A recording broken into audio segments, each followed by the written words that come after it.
আসসালামু আলাইকুম। Hey guys, আজকে সকালটা শুরু হলো মেঘলা আকাশ দিয়ে, আর আমি এখন আমার 2 কোটির কাওয়াসাকি নিয়ে চলে যাচ্ছি বাজারে। মেঘ করেছে ওই সাইডে, সকাল থেকে প্রচুর বৃষ্টি হচ্ছিল, আর একটু বৃষ্টি থেমেছে, আর এখন যেতে হচ্ছে বাজারে। আর এই হলো সেই ভিআইপি রাস্তা, আর এখান থেকে আমার 2 কোটি কাওয়াসাকি নিয়ে চলে যাচ্ছি বাজারের দিকে। দোকানে গিয়েই দেখি আমার ছোট সেনাপতি ওখানে হাজির, আর আব্বু প্যাকেটে করে সমস্ত বাজারগুলো নিয়ে আমার হাতে দিয়ে দিল। প্রথমে চলে আসলাম নানি বাড়ি, সেখানে কিছু সবজি দিতে হলো, তারপরে সোজা বাড়ি চলে আসলাম। বাড়ি এসেই প্রথমে বিছানা গুছিয়ে দিয়ে তারপরে বাড়ির সমস্ত কাজ করে নিলাম।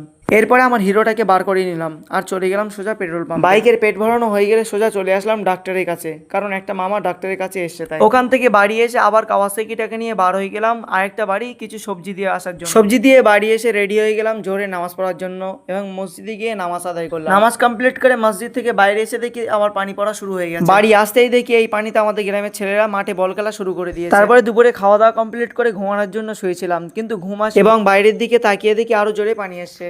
গাইস, মাগরিবের নামাজ পড়ে বাড়ি চলে আসলাম। আর অন্যদিন মাগরিবের নামাজ পড়ে যখন বাড়ি আসি তখন চতুর্দিকে একটু আলো আলো থাকে, কিন্তু আজকে আকাশ মেঘলা হওয়ার কারণে পুরোপুরি অন্ধকার। সারাদিন তো পানিতে আর ভিডিও করতে পারিনি। তো ভিডিওটি ভালো লাগে লাইক করো, আর চ্যানেল নতুন হয়ে থাকলে সাবস্ক্রাইব করে দিবে। দেখা হচ্ছে আমার নতুন ব্লগে।